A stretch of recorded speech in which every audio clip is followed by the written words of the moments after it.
broken. You're next, fake newsman. You're next. We can do it tonight. We can do it right now. Let's go right now. You suck, bro.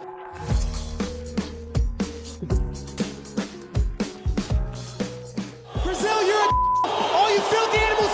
I got one thing to say. Tyrone Woodley, I'm coming for you. If you don't answer the front door, I'm going to knock it in, and I'm going to take what's mine. That welterweight belt. You can hate me or love me, but you're guaranteed tuning in to watch me win this world title. Hey fight fans, hope you're doing well. In today's video, we will be talking about one of the best welterweights and the ultimate heel of the UFC, Colby "Chaos" Covington.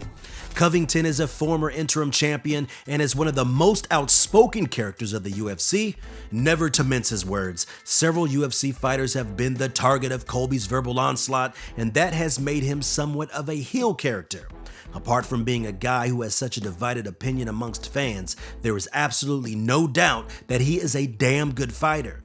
Covington has fought for the undisputed welterweight title twice. Even though he has come up short on both occasions, he is still seen as the main threat to Kamaru Usman's throne at welterweight. So in today's video, we will be talking about Covington's career, his net worth, and lifestyle. So let's start with number 5, career.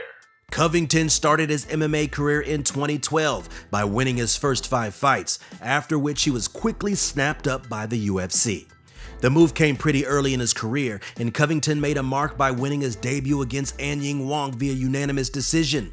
He would continue this momentum by adding more victories, defeating all his opponents with his high-octane style of fighting. Even though after having achieved those victories, the UFC was not impressed with what Covington brought to the table in terms of value and entertainment. In other words, he was a boring character, and there were talks that he might be axed after his fight with Dong Hyun Kim in a UFC Fight Night event. Those talks came as a surprise to Covington, as he was one of the up-and-coming fighters in the circuit and had a largely impressive record to go with it. I knew I had to make a change. He then made a complete image makeover, where he became a heel. He started to deride his opponents before the fight, trash-talking them. Honestly, he's a little shrimp. I'd throw him on the barbecue, and that would be that, just like they do down under, mate. That led to a lot of criticism and negative attention towards Covington, but he continued in this vein. He still remained an exceptional fighter, though, and defeated the likes of veterans such as Damian Maia and former champion Rafael dos Anjos. His decision win over Rafael dos Anjos at UFC 225 earned him the interim welterweight championship, after which he became the #1 contender for Woodley's undisputed title. The fight didn't take place as Covington was nursing an injury, due to which he was replaced by Kamaru Usman against the champion Woodley for the title at UFC, which Usman went on to win. Sure, you saw Colby Covington cage side. I mean, is that the right fight for you? Can I curse up here? Rematch. What's that? Can I curse up here? Of course you can. I want to that guy up so bad. Covington would then go on to face Usman for the unification of the title at UFC 242, where they served up an epic fight for the fans. Covington ultimately lost the fight via TKO in the 5th round. After that disappointment, Covington demanded a rematch, saying that the refs were unfair in the fight and had blown the bell too quickly. He next faced his former AT&T teammate and champion Woodley in a Fight Night event. Woodley was one of the targets of Covington's verbal barrage ever since his heel turn, and said that Woodley had ducked him several times for a fight in the past. Covington ended up defeating the former champion at the end of the fight via TKO, Woodley to get that guillotine. Oh, something happened. thus setting him up for a second crack at the title against Usman. Where you at, Usman? Where you at, Street Judas? The second fight didn't go as planned, as Covington came up short against the champ, as he lost again to him via decision. Even after his setbacks against Usman, Covington still has Usman on his sights and will look to challenge him again in the future. Number 4, net worth. Covington's heel turn and his amazing capabilities as a fighter has made him one of the most marketable stars of the UFC currently. His highest payouts have both come against the champion Kamaru Usman, where he got $500,000 for his fight at UFC 242 and $600,000 at UFC 268. His career earnings stand at $2 million. He is also sponsored by many brands such as MyBookie.org, Reebok, Bang Energy, and Alienware. His net worth stands at $3 million, and being one of the UFC's best fighters is surely going to attract a lot of sponsors and money in the future. Love me or hate me, I'm just getting started. You haven't seen the best of Colby "Chaos" Covington yet. Number 3, his animosity towards Jorge Masvidal.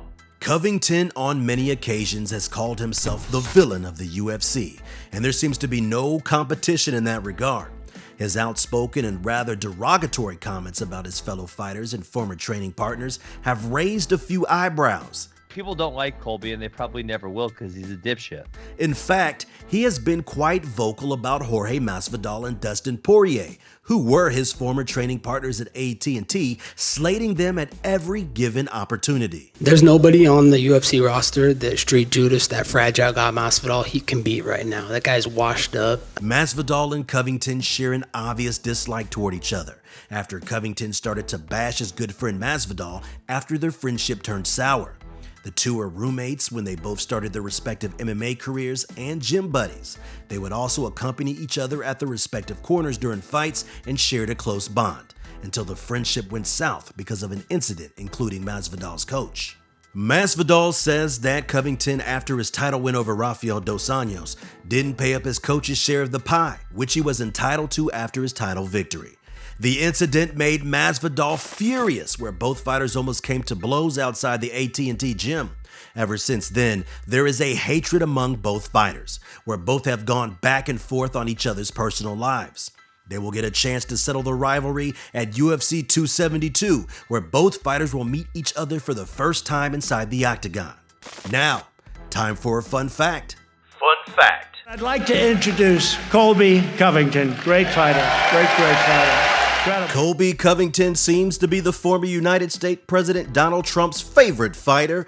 In fact, he is the first fighter from the UFC who got an invite from the White House after his interim title win and met President Trump.